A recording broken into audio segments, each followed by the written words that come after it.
Bonjour, aujourd'hui, je roule dans une grosse caisse, une Audi Q8 née au mois d'octobre. Et donc elle a une boîte automatique, 286 chevaux, elle coûte 120 000 boules, elle a les sièges en cuir, toit ouvrant, elle a tout ce qu'il faut pour partir en vacances. Mais bon, je partirai pas en vacances. Donc là, je vous fais le petit tour du 4x4, hein, donc fauteuil en cuir, voilà, tout ce qu'il faut pour se la montrer, pour faire le malin. Et donc, elle est vraiment belle, hein, donc moi, je suis rentré dedans, elle est confortable, et tout est parfait, quoi. Ça, je sais pas si ça vaut le prix, mais bon, voilà, quoi, c'est comme ça. Mais vraiment, c'est de la caisse, hein, donc le toit ouvrant, ça c'est, si vous en achetez une, il faut un toit ouvrant, hein. On n'achète pas une voiture comme ça pour rouler avec un toit fermé comme dans une grotte, quoi. Alors sur la portière, vous avez 3 boutons de mémorisation des sièges, hein, donc plus besoin de s'abaisser en bas et chipoter sur le côté. Et là, le tableau de bord, c'est du classique, quoi. Alors, ce tableau de bord, ce que je dois vous dire, donc tout est tactile, presque tout, c'est juste une ligne horizontale qui n'est pas tactile. Alors, au niveau du tableau de bord, sur l'écran, là, vous appuyez, il est tactile aussi, mais en plus, quand vous appuyez sur l'écran, cet écran, il bouge, c'est-à-dire qu'il va s'affaisser, il y a des ressorts derrière, et quand vous allez lâcher la pression, il va reprendre sa position initiale. C'est très plaisant au niveau des boutons, c'est la première fois que je vois ça sur une voiture. Et je dois vous dire que c'est mieux que les écrans plats où vous appuyez, où vous trouvez rien derrière. Mais dans celui-là, quand on appuie, hop, l'écran il bouge. C'est-à-dire qu'il va s'affaisser, il va revenir à sa position. Donc on peut connecter beaucoup de choses, hein, sur cet écran. On peut connecter son téléphone Android, on peut le recharger, hein, dans la boîte à gants, par contre, sans câble. Voilà, la radio DAB+, pour ce qui est du numérique. On peut modifier la vue sur la cartographie, là, vous voyez là, le GPS. Et donc voilà, moi je l'ai connecté en Bluetooth, ça m'a suffi. J'ai pu consulter les entrées de mes contacts. Là vous voyez beaucoup de réglages, hein, sur la voiture. Bon, j'ai pas trop creusé parce que je vais pas y passer toute la journée, parce qu'il y a moyen de passer 2 heures d'affilée facilement avec toutes ces options, comprendre qui fait quoi et qu'est-ce que ça sert.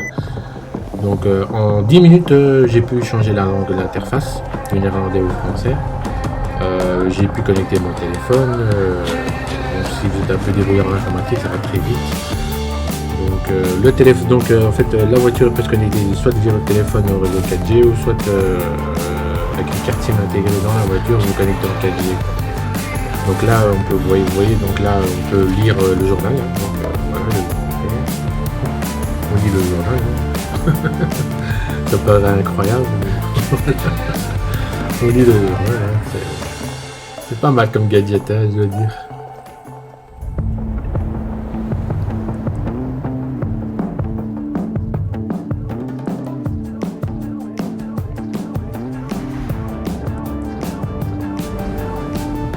Alors, donc là, c'est la température des fauteuils, de l'air ambiant, de la clim. Donc vous voyez, cette ligne horizontale, c'est les seuls boutons qu'il y a pour la voiture, quoi. Donc là, c'est plutôt le digivrage, des petites choses, quoi. Donc là, j'ai une vue spatiale de la voiture. C'est-à-dire que la voiture, avec l'interface qu'elle a, elle peut voir dans l'espace sur la Terre comment vous êtes garé sur les positions d'emplacement du parking. Ça, c'est vraiment génial.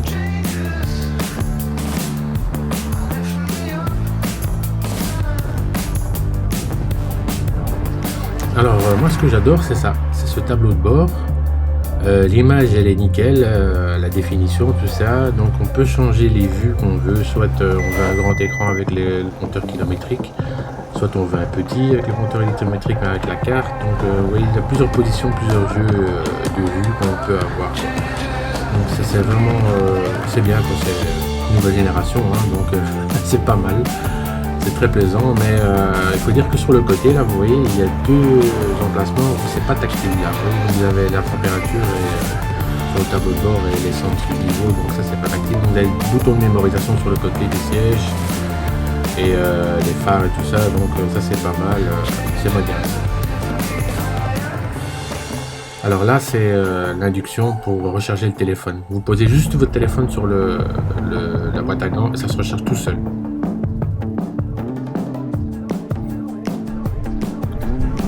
Alors là, je vous montre une dernière fois la voiture, hein. Comme vous pouvez le voir, la carrosserie, moi je l'adore, c'est vraiment belle quoi. Mais bon, c'est 133 000 euros en full option, hein, donc il faut s'accrocher au portefeuille. Donc voilà, donc c'est une S-Line, je crois si je me rappelle bien, donc elle est vraiment belle. Mais la nuit, elle doit être encore plus belle que le jour, hein. Moi j'adore.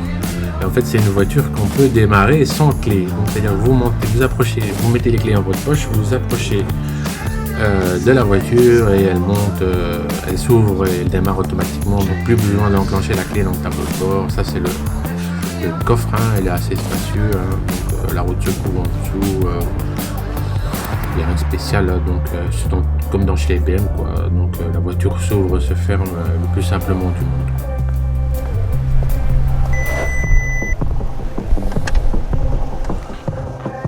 Alors là maintenant, donc je vais prendre le volant, hein. Une fois avoir fait le petit tour sur le parking là, pour vous montrer un peu la caisse. Je vais faire turbiner ce petit moteur de 286 chevaux sur l'autoroute pour voir un peu qu'est-ce qu'il a dans le ventre, et je dois vous dire qu'en fait vous sentez absolument pas la vitesse, puisque moi je roule en BM série 5 et je dois vous dire qu'avec cette Audi ça gaze vite fait bien fait, hein, dans les 286 chevaux. C'est à dire que moi avec la BM5 là, il y a 10 ans, la voiture elle tremble, hein, le 4x4 il tremble, donc j'arrête à 160 hein, quand je tire à l'étranger. Mais là je dois vous dire que quand je suis monté sur l'autoroute, la vitesse elle était très stable, c'est-à-dire que la voiture, le 4x4 il bouge absolument pas, vous sentez pas la vitesse, c'est très dangereux, donc vous avez l'impression d'être à 110, 120 alors que c'est absolument faux. Mais elle a des bonnes reprises, il y a le mode sport comme dans toutes les Lady quoi, donc là voilà quoi, donc il est bien chauffé, hein. Et alors contrairement à la Touareg, les freins disques n'ont pas très chauffé, c'est-à-dire que là sur la Audi c'est nickel, elle n'est pas du tout chaude quand je suis revenu au parking. Mais par contre sur la Touareg, je peux vous dire que les disques de frein ils ont chauffé, on l'a senti absolument quoi, après avoir tiré avec le moulin quoi. Mais sinon elle est très très confortable, pardon, vraiment confortable quoi. Donc on est bien assis. Il manque juste une carte essence et limitée en essence, en diesel. Donc ça c'était un diesel en fait de 3 litres.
Donc là en fait je suis arrivé dans le parking, hein, donc je vais tester la marche arrière.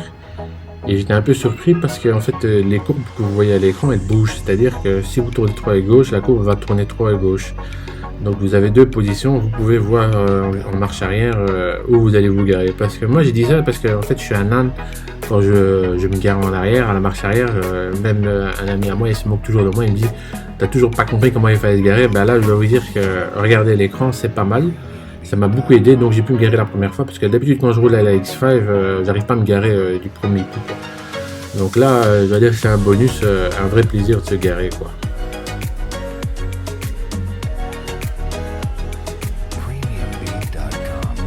Alors, toujours ce beau écran que j'aime bien chipoter, hein. Donc là, je vous montre quelques images et voilà, quoi. Donc pour moi, c'est fini. Et je vous dis à bientôt pour la Touareg. Et pour la prochaine grosse caisse avec laquelle je vais rouler, quoi. Donc je vais vous montrer. Et alors là, on se quitte avec les ports USB, hein. Donc elle a pour toute la famille, hein. Donc deux ports USB, voilà. Je vous dis à bientôt, ciao.